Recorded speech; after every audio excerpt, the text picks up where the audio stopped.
Good afternoon, ladies and gentlemen. Shalom. I'm David Mensa, Israeli government spokesman. A quick update from me and then over to your questions this Wednesday, 24th of July, day 292 of the October 7th war. The Prime Minister will address Congress in Washington, D.C. this evening for the record fourth time, more than any other international leader.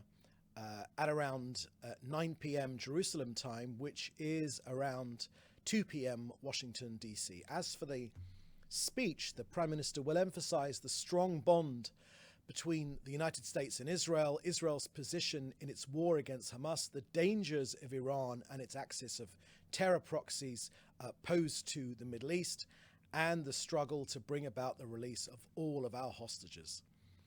To update you further on other meetings, I can confirm that the Prime Minister will meet President Biden and the two leading candidates for the US presidency on Thursday. The White House scheduled a meeting between the President and the Prime Minister at 1 p.m. Eastern Time. The meeting with Vice President Kamala Harris is also scheduled for Thursday afternoon. On Friday, the Prime Minister is scheduled to meet with President Donald Trump at Mar-a-Lago in Florida. The Prime Minister will not fly on Shabbat, so the delegation will return immediately after Shabbat. Top of the agenda for all of these meetings, including the meetings he's already had with other political friends and allies, as well as evangelical leaders and other members of the Jewish community and other supporters of Israel in the US. The top of the agenda is, of course, to return all of our 120 hostages, among them women, children, and, of course, the elderly, who are still cruelly being held in Hamas captivity for 9 months now. On COGAT and their work coordinating aid into Gaza, yesterday 207 humanitarian aid trucks went into Gaza from Israel and the port of Ashdod, together with Egypt and Jordan. They went in via Kerem Shalom, 156 of them, and the Erez crossing, 51 of them. 10 tankers of fuel and 6 tankers of cooking gas went in for essential infrastructure, which makes a total of 832,000 tons of aid which have gone in, more than enough food for everyone in Gaza. 80% more than before the war. So that's the end of our briefing today. I will now happily take your questions, which you should put in the chat together with your news outlet. I've got a first question here from Jason Perry at NTD News. Does Israel expect any resistance fighters to continue fighting Israel after the war is over and Hamas and Islamic Jihad are defeated? If so, what steps is Israel taking to prevent this resistance from emerging? Thank you very much for that question, Jason. Let me just read it again to make sure I understand it. Does Israel expect any resistance fighters to continue fighting Israel after the war is over and Hamas and Islamic Jihad are defeated? If so, what steps is Israel taking to prevent this resistance from emerging?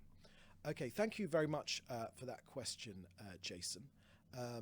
We've made clear what our war aims are. They are the destruction of Hamas militarily and its governing capabilities, the return of our hostages, and of course, to ensure that Gaza never becomes a threat to us again. So within that third aspect of our war aims is ensuring that Gaza doesn't become a threat to us again.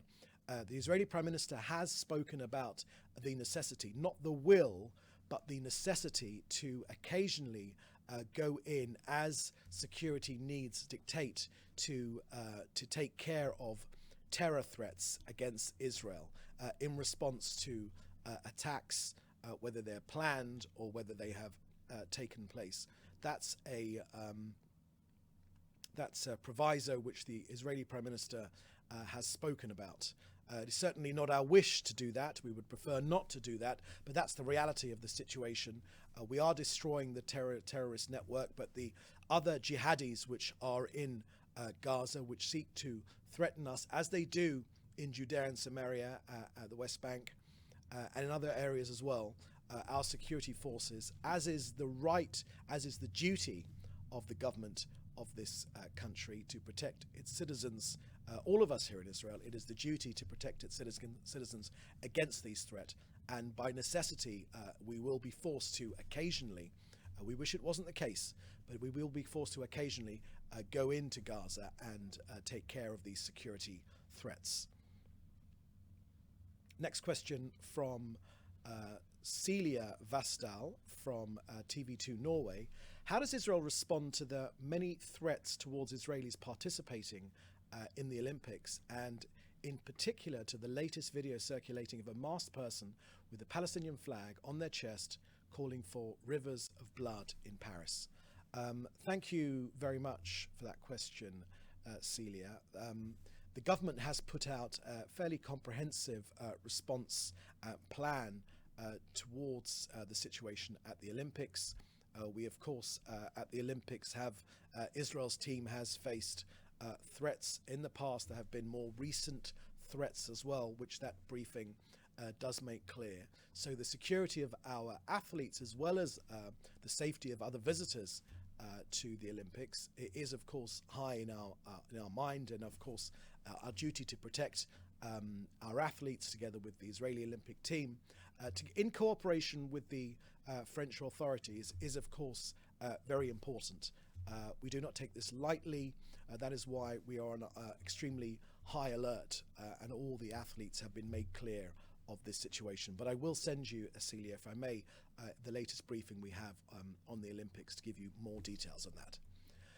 Question from Fred Ager.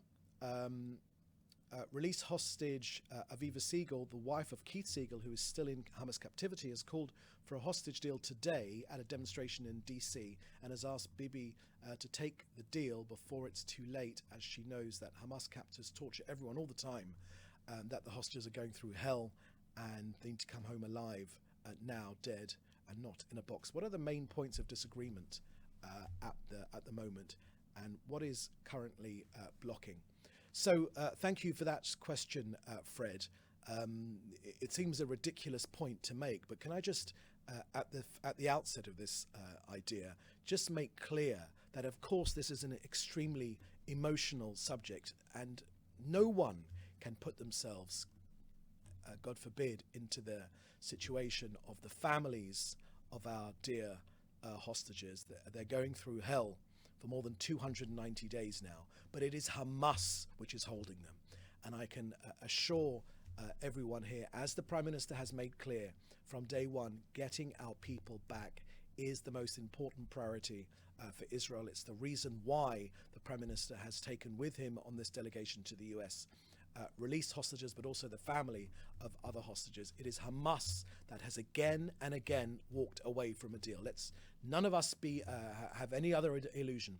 Hamas has walked away again and again. The US have made that clear. Qatar has made that clear. The Egyptians have made that clear, and that is just a fact. Now, on the details of this deal, the Prime Minister has said that we of course want to get all of our people home. The Prime Minister said he's not prepared in any way to give victory, to give into victory to Hamas.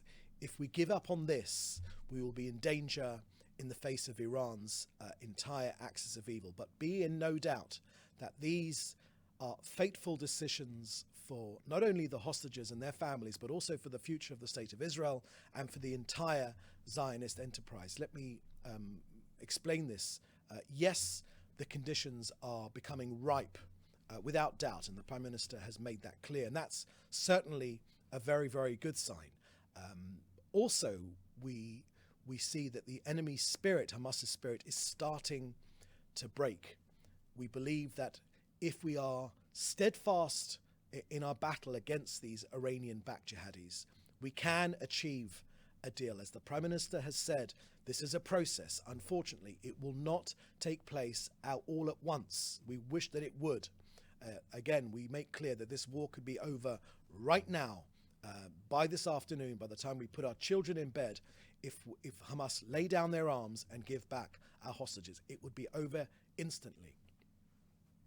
But even in this deal, there will be stages. However, We believe that we can advance the deal and leave us in possession of the leverage to bring about the release of all of the hostages. This is the direction in which we are heading, as the Prime Minister has said.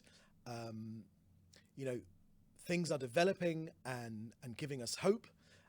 This hope has been with us right from the beginning, together with upholding our mission in this war. And the Prime Minister has also said that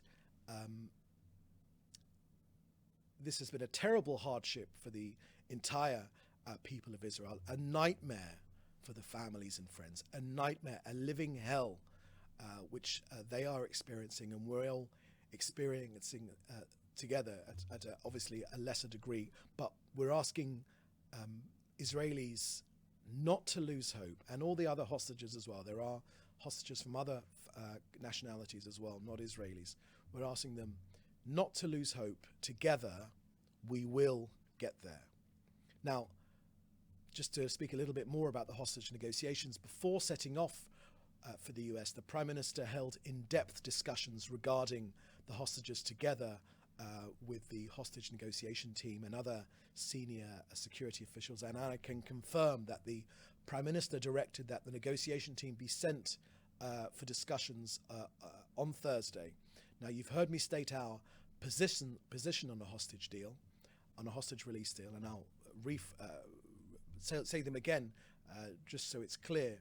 The framework which Israel has agreed to, which has been supported by President Biden, will enable the return of hostages without obstructing the other goals of the war. In the negotiations, Israel insists upon several basic demands: the option to return to fighting until all the goals of the war are met, preventing the smuggling of ammunition from Egypt into Gaza. We're cutting off that vital lifeline from Egypt to give their to prevent any deadly smuggling of weapons into the arms of Hamas and Islamic Jihad and other terrorist organizations, and of course preventing the return of thousands of armed terrorists to the north of the Gaza Strip, and maximizing the number of living hostages that return from Hamas captivity. Look, Israel, we're insisting that the war will not end until all of our goals are met: the return of all our hostages, dismantling of Hamas's governmental and military capabilities, and removing the terrorist threat to Israel.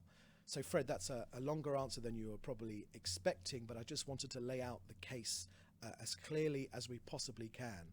All of us want them to be home as soon as possible, and we're doing everything in our power to get them home. But it is ultimately, they are in Hamas's hands. It's this genocidal, murderous organization which is holding them, and they need to let them go right now without conditions. Next question from Avi Wolf from JFeed. How did Prime Minister Netanyahu receive the news that Kamala Harris will not preside over his speech in Congress, as a vice president traditionally does during the speech of a foreign leader? Thank you for that question, Avi. Look, I think this speech and the relationship between between Israel and the US is very, very important. It's bigger than any individual. Let's be clear about that fact.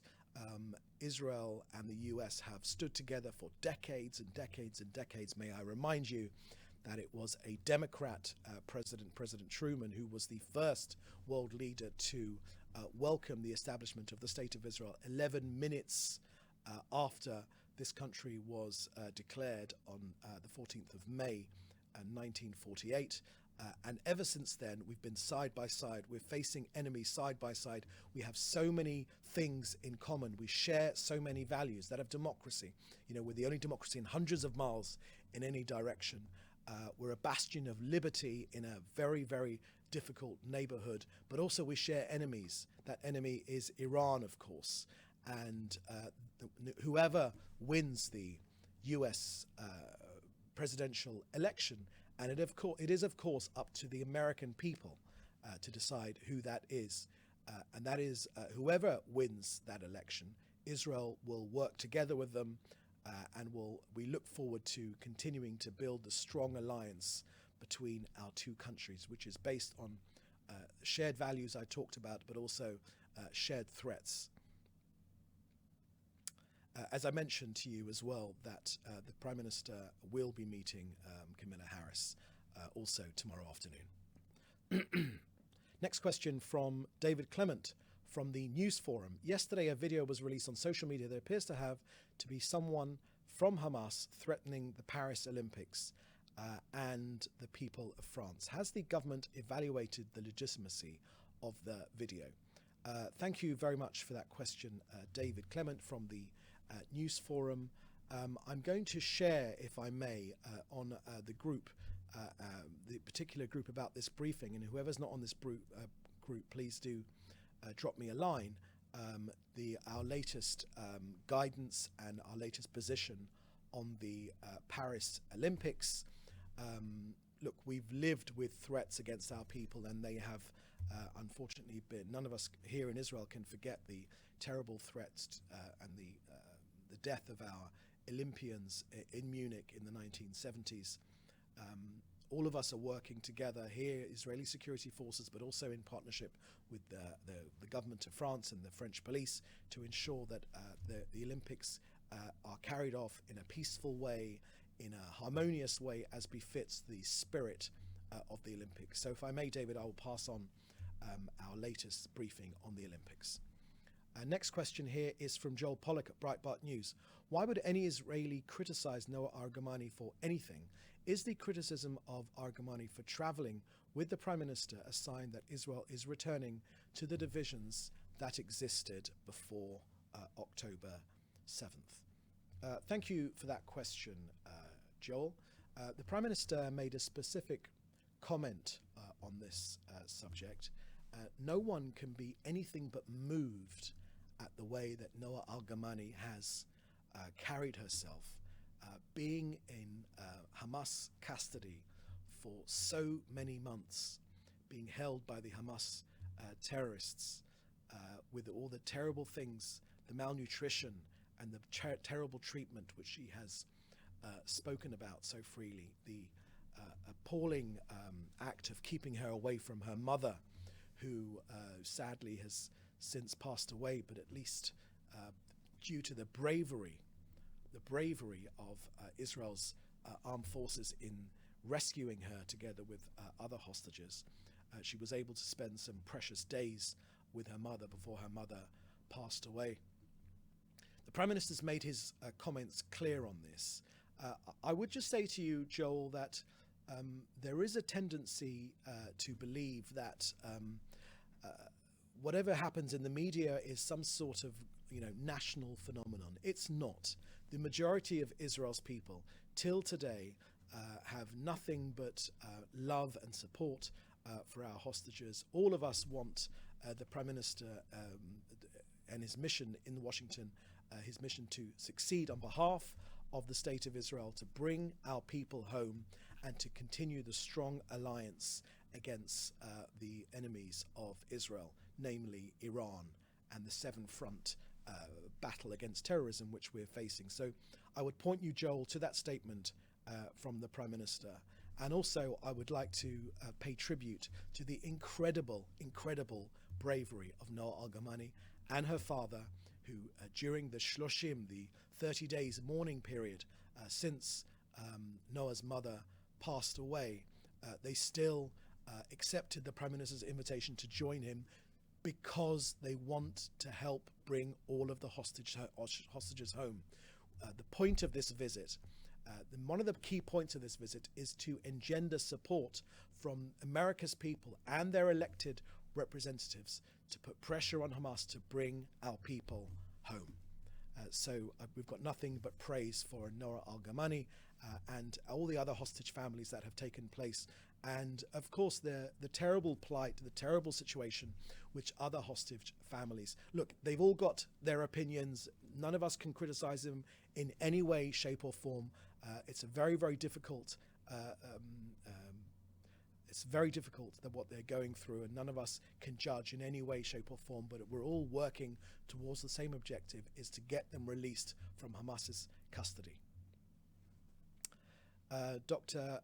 Next question from Dr. Abby Korb from SWC. Is the Olympic security briefing available? Yes, I will share that with you if you haven't already have it. I'll put it on our group, and whoever's not in our group, then I'll happily send it to you privately, or please ask me to join the group. Okay, that looks like the last question. Can you just scroll up to the top, just make sure I haven't missed any questions? Okay. Yeah, okay. I think I've taken all the questions that there are. So there's another question here. Jim Williams from Zenger in DC. Vice President Harris had a commitment scheduled in Indiana and apologized to the Prime Minister on missing the address, and it was not meant to be seen as a boycott of his speech. You may recall that the Prime Minister had to reschedule the original date of the address, had to be moved because of a Jewish holiday. So just to be clear, the Vice President was informed about her absence well ahead of this visit. Just wanted to make sure that was clear. Thank you very much, Jim, for sharing that point with us. As I said, the Vice President has made time to meet our Prime Minister tomorrow afternoon as well as President Biden. So with that is ultimately the last point. Thank you for joining us. The Prime Minister's speech will be available on the Prime Minister's website after he delivers it. As I said, at 9 p.m. Israeli time, which is 2 p.m. Eastern time, Washington, D.C. time. And in the meantime, please do stay safe, and we look forward to seeing you tomorrow at the next briefing. Thank you. Bye-bye.